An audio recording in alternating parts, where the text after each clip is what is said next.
You know, men are always thinking about the Roman Empire. You want to know what we're thinking of? Diana. I'm Kate, I'm a therapist, and today we need to talk about Princess Diana.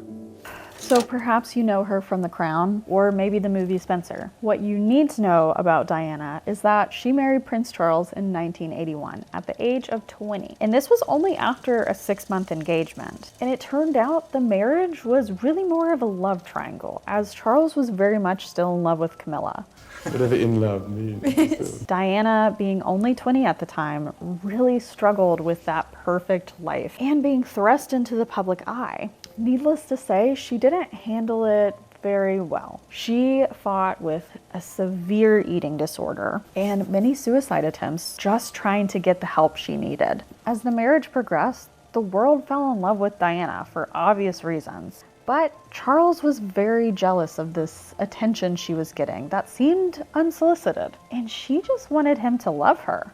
About a year after their marriage, Prince William was born, and 2 years after that, Prince Harry. During this time, she really struggled. Luckily, her and Prince Charles separated in 1992. It was a 3-year-long separation. I don't think they were really gonna do anything more than that, but Queen Elizabeth actually wrote Diana a letter in 1995 saying, "You guys need to really make a decision." And the divorce was finally finalized in 1996. The really sad thing is, Diana only lived 1 year after her divorce and in this freedom that she found herself in before her car accident in Paris that took her life.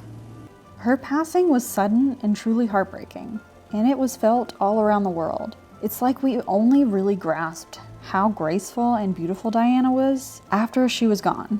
We recognized the bright light we lost, and it seemed we only fully saw her true brilliance in the quiet that followed her leaving us.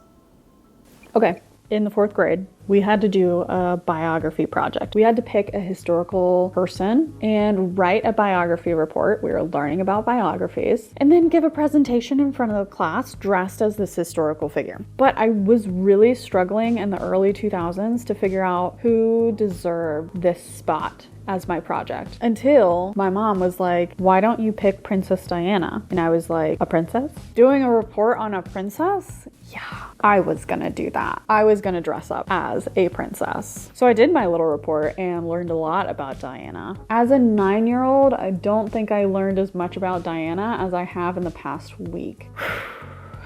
Listen, I've done a lot of research for this video. I have looked at hours of interviews and documentaries and trying to get the most accurate facts for you guys. Diana is definitely worth the obsession. And I've learned 2 things from Diana. 1, how to deal with people that don't like you. 2, how to deal with people you don't like. And that's what this video is really about. What can we learn from Diana? Because somehow, even in the face of great adversity, she remained poised and elegant and beautiful. In everything that I've read and learned about Diana recently, there are 2 huge lessons that stood out. So life lesson 1 with Di is really love with some class. And it was no secret that people didn't like Diana. She was very individualized and pushed boundaries, and people didn't like her for that. And did she yell at them, or was she aggressive or mean? No, not really. And I think that's something that I've always tried to replicate in my own life. In my early years in high school, I used to probably let people walk all over me, and that is the opposite of what loving with class is. It's not being passive. It's not people pleasing. It's not letting other people's opinions matter to you as much. I can remember in high school, there was a cheerleader in math class. We had some time at the end of class to do our homework and talk or whatever we needed to do. And I chose to do my homework. So I was very much focused doing my math. She was talking to some guy and she I promise you, I was minding my own business. She looked at me dead in the eyes and said, "I hate shy people. I think they're a waste of space." Okay, who hurt you? What did I ever do to you? The answer is nothing. And did I say anything to her? No, I didn't, because I didn't know how to stick up for myself at that point in time. But I think that's part of the lesson Diana taught me, was to stick up for myself, but also find value in myself beyond what other people think of me. So, life lesson number 2, dislike with grace. How to deal with people that you don't like. Well, Diana, if she had permission to not like anyone, it was definitely Camilla, okay? Camilla was there to steal her man. Okay, that might not be true. Camilla was definitely involved in their marriage and didn't need to be. And while Diana was probably more mad at Charles than Camilla, I don't think I would blame her if she didn't like Camilla either. Now, how did she deal with Camilla? Was she mean to her? Did she bully her? Did she attack her? No. There's actually an interview in which Diana says she pulled Camilla aside and said, "I know what you're doing." Where Camilla denies this, Diana just said, "I wanted you to know that I do know." So that was example number 1. Example number 2, my personal favorite, was an interview done with Prince Charles, probably after their separation. They asked Prince Charles if he had ever cheated on his wife, and while he didn't straight up say yes, he didn't say no, and he then made a vague statement kind of saying yes. Did you try to be faithful and honourable to your wife? Yes, absolutely. And you were?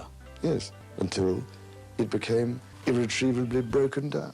Now, the day after that interview, what did Diana do? Well, she wore the revenge dress. Now, personally, how I handle people that I don't like, usually I'm not around people that I don't like in person, okay? But how this happens on social media, because that is probably more realistic for me, is I just unfollow them. Now, before you get all like, whoa, Caitlin, what are you doing here? Know that I have a 3-strike rule, okay? After that account is making me feel bad or annoyed 3 different times, goodbye, I unfollow you, I'm sorry. I don't have room for that in my life. And honestly, if it's somebody that is innocent and, you know, maybe I'm just jealous of them or I can't be happy for them, they don't need me in their life either. Because if I can't support them genuinely, what good am I? Anyway, I think the main thing to pull away from Diana here is actions speak much louder than words, and to let them. You don't have to be mean or verbally put somebody else down. You can simply just not pay attention to them. And I'm not saying be rude or be disrespectful. I'm saying don't let them take up so much brain space. Don't let them take up so much of your energy. If it's not worth your time, it's not worth your time.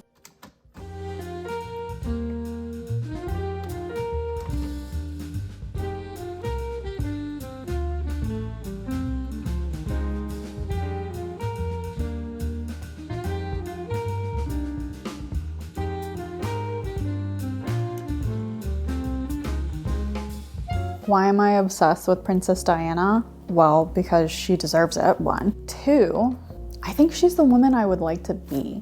And I've already talked about some lessons that I learned from her, but I think there's a third hidden message that I don't think I really realized until now. And I think this speaks to her legacy and how we can live out what she has taught us throughout her life, throughout her glorious moments, but also in her death. This is a little morbid, but not only do we have to learn how to love people that don't like us or love people we don't like, and when I say love, I mean treating them with respect and kindness and acceptance, like just being a good person. But the third thing that I just realized is we owe it to Diana to also love ourselves and accept ourselves. She didn't really learn this until maybe a year before her death. I think this was something that she struggled with throughout her lifetime, with her eating disorder, with her mental health, with her struggle with depression, with the struggle with her marriage. She was always a woman that gave everyone her all the time, but she didn't really give that to herself until the end.